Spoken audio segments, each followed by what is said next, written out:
Hi and welcome to the video. In this video, I'll be reviewing Bhuvan Bam aka BBK Vines, his latest song Heer Ranjha. Let's get right into the review. In this review, we'll be doing things a little differently. I'll group lyrics, composition, and singing together because it's been done by one guy, Bhuvan Bam. So, if you take a look at the lyrics, overall you get a sense that it is about star-crossed lovers or people who can't be together.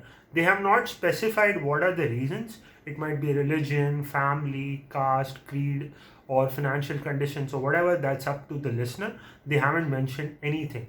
It just says that it's like Heer Ranjha, they can't be together. So that's fine.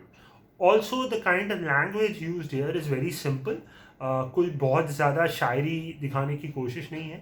I like that. It's not very poetic. It's simple. It's like what would come from a songwriter like Bhuvan. So it's pretty good. It's really a decent job with the lyrics. There are a couple of small things here and there with the lyrics. Ideally, you wouldn't say जीना सिखाया मजबूर जैसा.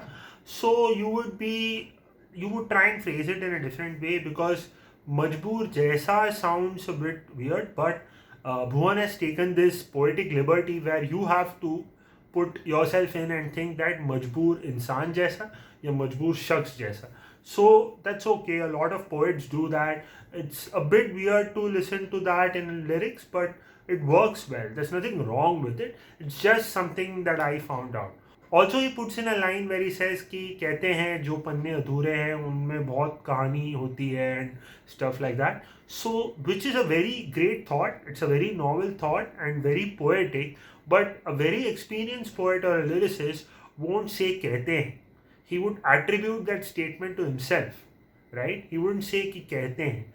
सो I think that has been done here to fit into the meter, but I think they could have come up with a slightly different line, a more poetic line.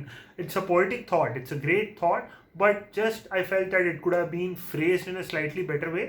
So those are the only things I felt like slightly off about the lyrics. And there's one more thing which a normal person would find a bit off, but I understand why they have done. So there's this hook which goes मैं और तू और मैं, right? So in that hook, if you listen, the verse that leads up to that hook or after that hook, it doesn't form a sentence, right? The sentence ends, then you go मैं और तू, and a next sentence begins. So मैं और तू over there are just two words. It's not a sentence at all. But it works really well as a hook because firstly because it is repeated a lot, and secondly it's almost like saying let's shun everything, just you and me. So it fits very well in this context, but it's not really a very lyrical way to do it. But I guess that is why they did it. It's a very conscious choice and I really liked it. Let's get into the composition and singing now. The composition here is very interesting. According to me, this is Bhuvan's best written or composed song yet. The song follows this simple Western structure of verse, chorus, verse, chorus. The most interesting thing here to note is that this song kind of doesn't have a bridge, but it has two hooks. The Jeena Sikhaya portion, although it is repeated as it is and also comes with different lyrics, it still sounds like a hook. Although it is a part of a verse, but it still sounds like a hook because it is very catchy and it is repeated very often. And then you have the actual hook, which is the tu, mein or tu part. So that is very beautiful. Also, it has been deliberately designed like this with two hooks so that they stay in your mind. If you listen to the entire song carefully, the first two parts of the two verses, the first two lines of the first verse and the second verse, are the only portions of the entire song which have not been repeated.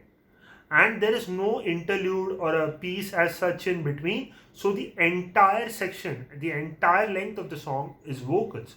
So vocals are prominent, the hooks are prominent, and they stick in your mind. So that's a very good decision in composition, or if the producer helped, I don't know. But it's a great choice and it hits its target audience. Basically, it has been written as a hit, conceived as a hit. So that's a great job done. Let's talk about music production now. Music production has been done by Omkar Tamhan or Tamhan, I'm not sure how to pronounce that. But he has done a really good job, a great job. This whole song is very vibey, very atmospheric. Initially, it gave me lo-fi hip hop kind of a feel. If you don't know what lo-fi hip hop is, please go and check. It is actually supposed to be very raw kind of an instrumentation done to hip hop, but what it has come to be synonymous with is this very chill and relaxed kind of a feel, which this song also has. So that led me to think that it might be lo-fi hip hop inspired. This arrangement and the production is really clean. There is not a lot of difference in the arrangement as the sections go on. There are changes, but they are very subtle and very tastefully done. For example, the snare, the snare hit, if you listen carefully, before he starts singing or in the first verse is different to that in the second verse. Similarly, the kick is not very hard. The kick drum doesn't bang or hit you in the face. There have been some parts of the kick drum and the snare drum that have been EQ'd to make them slightly hollow, and the kick drum doesn't feel very punchy and goes well with this romantic kind of a song. Somewhere underneath all this atmospheric arrangement and pads, you have guitars. They have been credited to Chaitanya Bhaidkar. I think he has done a good job, but I am not able to listen to a lot of the guitars very prominently in this song. So, but I think they add a lot to the rhythm. Also, I think they have used some piano kind of a patch somewhere slightly, but also that gets buried. It's mostly the risers and connecting kind of a sounds and the atmospheric patches that are taking over the song, and they convey the feel of the song and the mood of the song. So, and that is how it was intended. So I'm not complaining. They have done a great job with the whole vibe of the song, but I would have liked to listen to a little bit more of instrumentation than vocals in the song. So that's just me. But overall, a great song. Definitely a great way to go for a lot of independent artists. It's very heartening to see people put out such great content. If people keep putting out such amazing content, this might be a very sure shot kind of an alternative to Bollywood music, which we desperately need in this country. So overall, a fantastic job, a great listen, and I might put this in my playlist and listen to it again and again. So that's it for the review. If you like this review, please leave a like. If you want to tell me anything, put that in the comment section down below. Also, check out other stuff on my channel, and if you like anything, please consider subscribing. I need all your love and support. Thank you.